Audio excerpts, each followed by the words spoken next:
Hi and welcome to Blockchain Musician Star, the place where we're talking with musicians from Hive.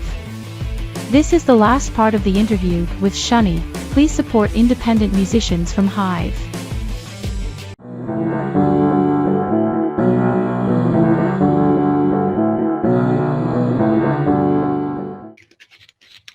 Yeah, that's a good question. I think it's also a question that's been discussed a lot the last few years, probably. I think probably the biggest change many people probably are longing for is to participate more as indie artists, for example, participate more in the whole, like, of course, the revenue flows and monetization and stuff like that, or everyone is talking about that, like how to do it in crypto, for example, but also I think the big problem for many indie artists is how to promote yourself, because there are lots of different services out there and they all offer all kinds of things, but you don't know if they work, you don't know if they're actually trustworthy or not. And I find it sometimes confusing, and like the tools that are there are a lot of tools, but maybe they don't really help you. And I feel like this part, like how do I get my music to the listener, basically, and how do I get the people who might like my music to listen to my music? And I think the go-to way for many years has been, just make some Google ads on I don't know, on some links on a YouTube video, maybe use AdWords and stuff like that to get people to click your music, basically. But I think that's not very effective, and it's also maybe not the most elegant way. So I'm thinking this could be maybe one of the next things to change, like how to promote music and how to get the music to the listener, basically. That I think that should be improved.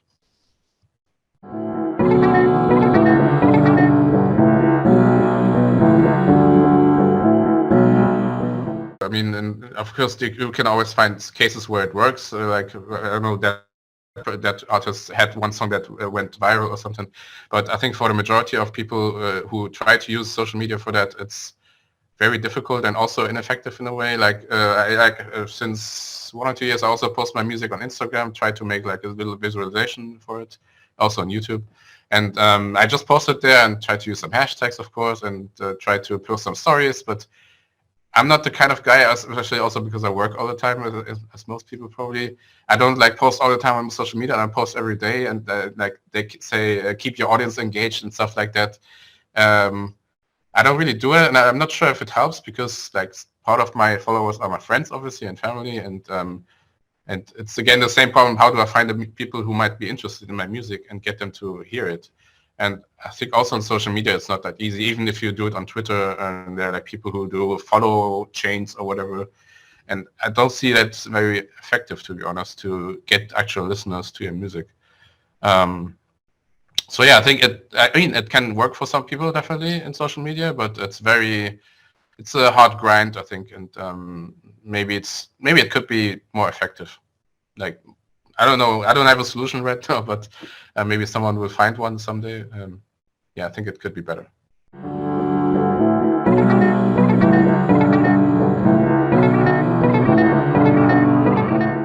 I would say it's magical.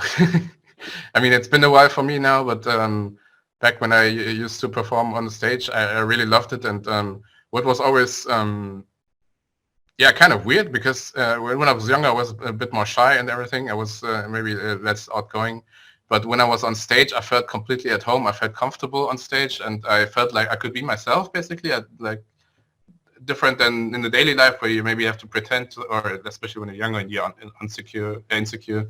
But that was like completely changed when I was on stage. Suddenly, like, I never had stage fright, for example. Many people have it. I never had it, maybe because I was used to it from my childhood or something. But basically, the stage was my home in a way. And when I was on stage, I could be completely free. I could just sing and rap and play instruments or something and express myself. And I always loved that. And of course, the interaction with the audience, which is the key part, obviously. I remember one time I even did stage diving, because the people in the audience was, "Hey, yeah, come stage dive." Okay, I did. I dived, and then almost nobody caught me. I mean, a friend of mine caught me, so it went well. But that was kind of a funny interaction that I will never forget. But like generally, like you pick up on the vibe of the audience, like how they react to your music when they're celebrating or dancing or screaming or whatever, and you try to react to that. Maybe like whenever you do a live performance, you change some things here and there. You make like you have certain variations that you know you can do, or sometimes you improvise even. And I think that part of that is influenced by what we feel from the audience. And I haven't had that feeling for a while as the person on stage, but of course I had it as a person in the audience in the last few years less, but in general I did. And I always like both sides of that. Like when, I mean, obviously it's not a conscious interaction. Like when I'm on the dance floor or when I'm in front of the stage, I'm not talking to the artist maybe, or maybe they don't even see me, but in a way I'm through the music, I'm still interacting with them. And I feel like this connection is very intuitive, and I guess it's hard to describe. It's really more like magic. And I think I like this part, and I would definitely love to experience it again from the other side, because I think that's where I feel at home the most, basically.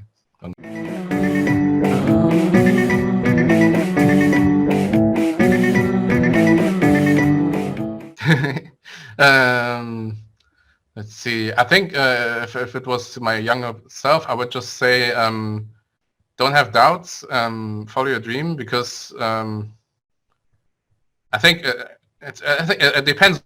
You start with it and what your environment is and what your situation is, of course. But for me, it was like, yeah, my dad was a musician, so when I started making my own music, or when I started to record and stuff like that, I could have like used his connections. For example, I could have gone to the studio where he goes, and I mean, I was there anyway to hang out with him when he was recording, and I could have used all those opportunities, but I didn't, because I didn't want to be perceived as my father's son who also makes music. I want to be perceived as my own person.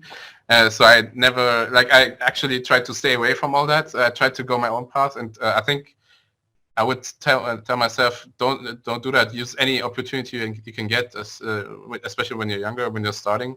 Use any opportunity you can get to connect, to record, to perform, whatever there is. And also don't be scared, because it was a time when I just finished school and I was like very active in music. I was completely immersed in it, and I was in front of the decision of, okay, what do I do now with my life? Do I go study? Do I try to make music? And I went to study, and I told myself, yeah, maybe I should do something secure first, and then I can do the music later or something like that.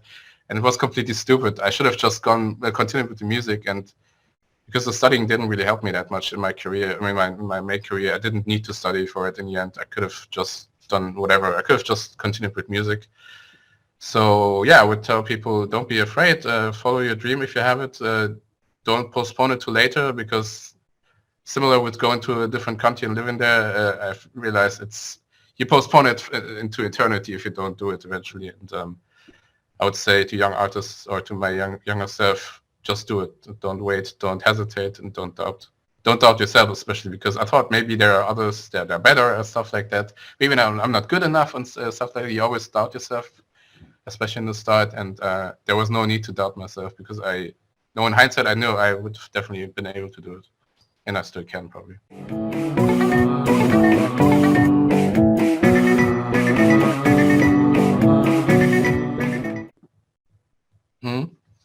I think it has a lot of potential, maybe still untapped potential, I think, when it comes to participation, but also, of course, monetization in the end. I think that's the core promise of Audios, for example, is around that. But of course, other platforms, of course, like Hive, etc. And I think there's still a lot more to do with it, or to grow, maybe. I think a lot of people still don't know about it, even artists. Like many are maybe afraid of it or something, like anything that goes toward blockchain and crypto or NFTs. Yeah, I think the potential is definitely bigger than it's currently used. And I also think like maybe people have to become more familiar with everything around it, with the whole technology, because I see a lot of people who are in different spaces, like for example in the video game space, NFTs have a really bad reputation right now, and people are seeing it as a way for greedy companies more money, and they don't believe that NFTs can be a good thing. And then I tell them, no, but artists can actually like have a really good impact from NFTs that can help them grow their career. And it's not a bad thing. And or even crypto in general. Like people who are not into crypto talk about it very negatively sometimes. And I think that's because they don't know it or don't understand it or are afraid of it maybe. And I think that applies to everything, including the combination of music and blockchain, because people either don't know about it or they're like not trusting it maybe or something like that. But there's no reason not to trust it. So I think the perception maybe is the thing that could still change.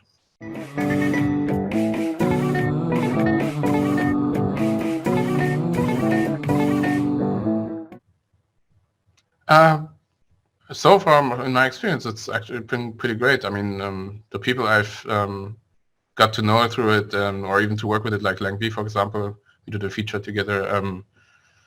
Yeah, I would say it's actually pretty great. Like the support, everyone's supporting each other in a very nice way, and I think for me personally, that's been something that's really that drives me in a way, because it's become a routine also for me. Like every week we are on Atom Collector, for example, and we hang out or we listen to each other's music, and it's something that you always look forward to in your week, and you try to like finish a new track maybe before the show, and I think this is something that helps you as some sort of baseline or something where you can work from, and just having that regular exchange with other artists, I think that's been really great, and supporting each other and giving each other new ideas maybe, or I don't know, hey, there are these free plugins, maybe you want to download them, or other things like information that you wouldn't have gotten any otherwise. I think it's been pretty great support-wise.